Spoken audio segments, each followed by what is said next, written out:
So ngayon mga idol, mayroon tayo makakita dahil upawin yung isa na para ni Sir. Sisilipin natin yung kanyang turbo equator dahil meron itong previous history. So sige sir, paki-on ang susi at saka magsasabi lang ako ng start ha. Sige. Sige, start.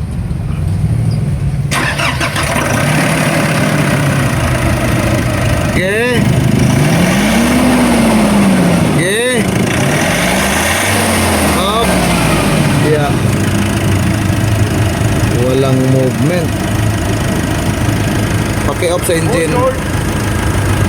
Patayin mo muna. Troubleshoot na. Medyo malaliman na trouble to. Dapat gumagalaw to kahit hindi nakasalpak yung rad. Actual test ito.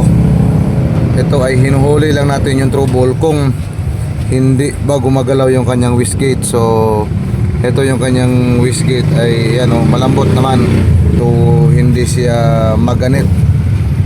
Yan, okay naman. Ang problema ay ito.